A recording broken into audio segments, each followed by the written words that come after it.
जय हनुमान जय उदय भगवान जय बाबा वैद्यनाथ जय माँ जगदम्बे हर हर गंगे माँ गंगे श्री सीताराम जय जय श्री सीताराम।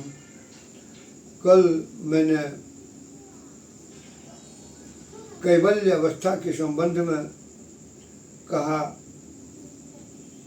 कैवल्य अवस्था के संबंध में महर्षि कपिल जो सांख्य शास्त्र के बहुत बड़े तत्ववेत्ता थे वही प्रकाश डाले।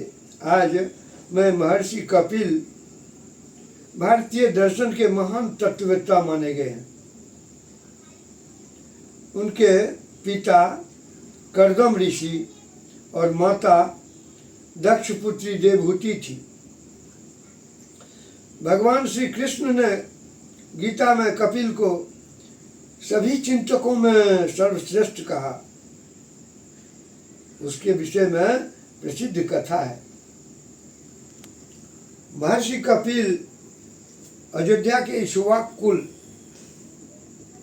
जिस कुल में श्री राम जी का अवतार हुआ था, उसी कुल के राजा सागर के 7,000 पुत्रों को भस्म कर दिया था। सागर के पुत्रों में अपने पिता के अश्वमेध यज्ञ का घोड़ा कपिल मुनि के आश्रम में बांधा पाया था। वास्तविक बात यह है कि इंद्र सागर के 9वें अश्वमेध यज्ञ को विफल करने के लिए ध्यानस्थ मुनि के आश्रम में धोखा से घोड़ा को बांध दिया था। बाद में सागर के पौत्र अंशुमान के अनुरोध पर उसके मुक्ति का उपाय भी बता दिया। यह उपाय तो छल था, चूंकि कारण था कि उनको गंगा को यहाँ तक लाने की स्थिति थी। कहा जाता है कि गंगा सागर में ही कपिल मुनि का आश्रम था। वहाँ फरवरी महीना में अभी भी मेला लगता है। सभी तीर्थ बार बार, गंगा सागर एक बार। शायद कपिल मुनि के चिंतन के मद्देनजर ऐसा कहा गया है। कपिल मुनि माँ के यशस्वी पुत्र थे, माँ की सेवा करने वाले थे। माँ उषा के सदृश प्राणदायिनी हैं। भागवत पुराण और वेद क्या कहती है? संत भी कहते हैं कि माँ के चरण में स्वर्ग है। भगवान श्री राम जी तो माँ को स्वर्ग से भी महान कहे हैं। ऋग्वेद में ऋषि अपने माँ को आग्रह करते हुए कहते हैं, जो ओ मेरी माँ, जल के समान मुझे शुद्ध कर दें, हमको तेजवान और पवित्र बना दें।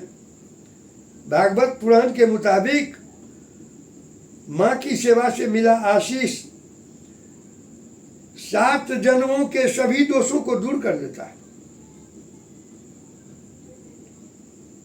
उनकी भावनात्मक शक्ति संतान के लिए सुरक्षा कवच का काम करता है। ऋग्वेद के एक मंत्र में माँ की प्रशंसा करते हुए कहा गया है कि उषा के समान माँ, प्राणदायिनी माँ, हे माँ, हमें महान सन्मार्ग पर चलने के लिए प्रेरणा दें। आप हमें नियम पारायण बना दें, हमें जस और अद्भुत ऐश्वर्य प्रदान करें। मंत्र के माध्यम से ऋषि यह सिद्ध करना चाहते हैं कि माँ की शक्ति अपार है, लेकिन भरपूर सेवा भाव से भक्ति संतान मात्र को मिलता है।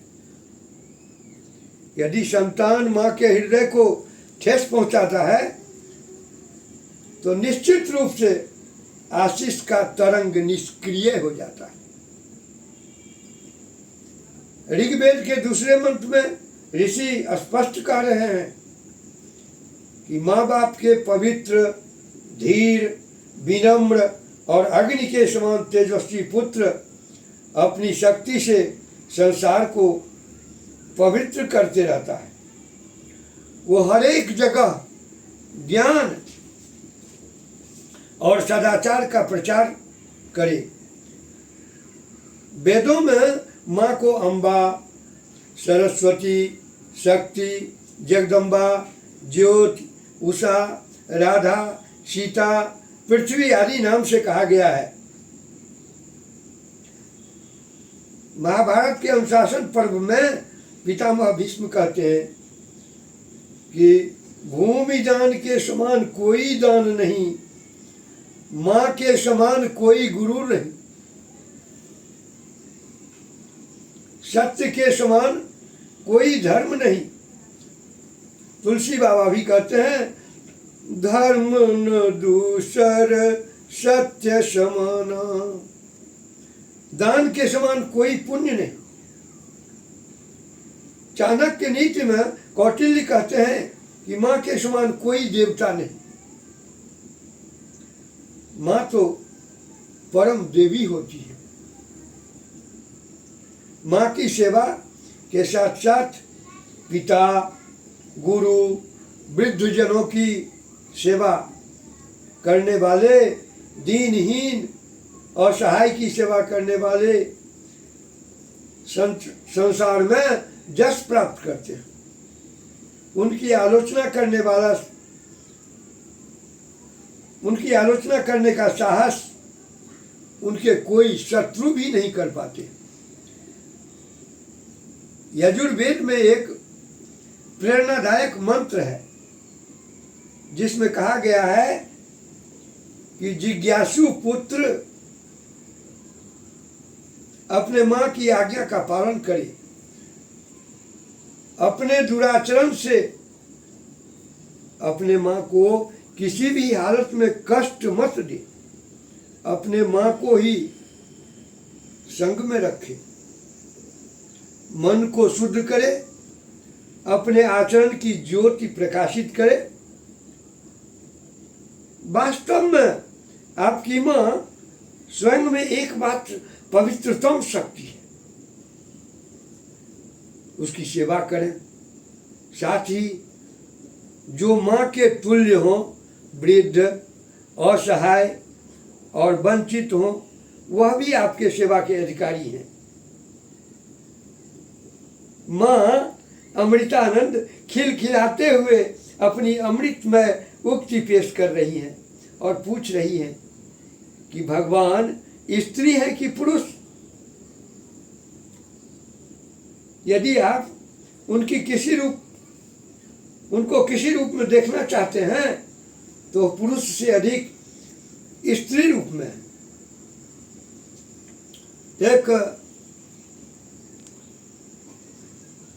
दादी माँ फिल्म में इसी तरह की गीत है, उसको नहीं देखा हमने कभी, पर इसकी जरूरत क्या होगी, क्या होगी।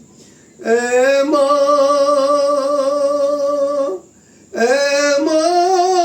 तेरी सूरत से अलग भगवान की सूरत क्या होगी, क्या होगी। तुझको नहीं देखा हमने कभी, पर इसकी जरूरत क्या होगी।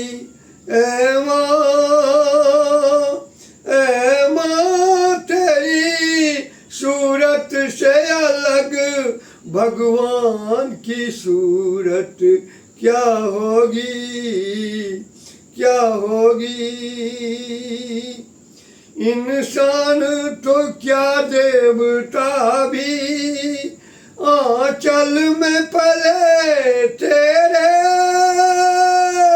है स्वर्ग इसी दुनिया में, कदमों के तले तेरे। इंसान तो क्या देवता भी आंचल में पले तेरे। है स्वर्ग इसी दुनिया में, कदमों के तले तेरे। ममता ही लुटाए जिसके नयन हो, ममता ही लुटाए जिसके नयन, ममता ही लुटाए जिसके नयन। ऐसी कोई मूरत क्या होगी, क्या होगी। ऐ माँ तेरी सूरत से अलग भगवान की सूरत क्या होगी, क्या होगी। उसको नहीं देखा हमने कभी, पर इसकी जरूरत क्या होगी, क्या होगी। ऐ माँ तेरी सूरत से अलग भगवान की सूरत क्या होगी, क्या होगी। क्यों दीप जलाए दुखों की, क्यों दीप जलाए दुखों की। क्यों गम की घटा बरसे, ये हाथ दुआओं वाले रहते हैं सदा सर पे। ये हाथ दुआओं वाले रहते हैं सदा सर पे। तू है तो अंधेरे पथ में हमें हो, तू है तो अंधेरे पथ में हमें। सूरज की जरूरत क्या होगी, क्या होगी। ऐ माँ तेरी सूरत से अलग भगवान की सूरत क्या होगी, क्या होगी। उसको नहीं देखा हमने कभी, पर इसकी जरूरत क्या होगी, क्या होगी। ऐ माँ तेरी सूरत से अलग भगवान की सूरत क्या होगी, क्या होगी। कहते हैं तेरी शान में जो कोई ऊंचे बोल नहीं, भगवान के पास भी माता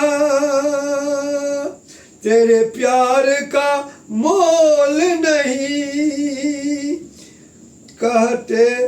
कहते हैं तेरी शान में जो कोई ऊंचे बोल नहीं, भगवान के पास भी माता तेरे प्यार का मोल नहीं। हम तो यही जाने तुझसे बड़ी, हम तो यही जाने तुझसे बड़ी हो। हम तो यही जाने तुझसे बड़ी। संसार की दौलत क्या होगी, क्या होगी। ऐ माँ तेरी सूरत से अलग भगवान की सूरत क्या होगी, क्या होगी। को बड़ छोट कहत अपराधु, अर्थात भगवान जहां जिस रूप में है पूर्ण है, चाहे वह माँ के रूप में है, चाहे वह हनुमान के रूप में है, चाहे वह शिव के रूप में है, चाहे वह दुर्गा के रूप में है, चाहे वह पार्वती के रूप में है, राधा के रूप में है, सीता के रूप में है, राम के रूप में है, कृष्ण के रूप में है, वामन के रूप में है, बाराह के रूप में है। जैसे भी है, जिस रूप में है वो पूर्ण है। जय जय श्री सीताराम।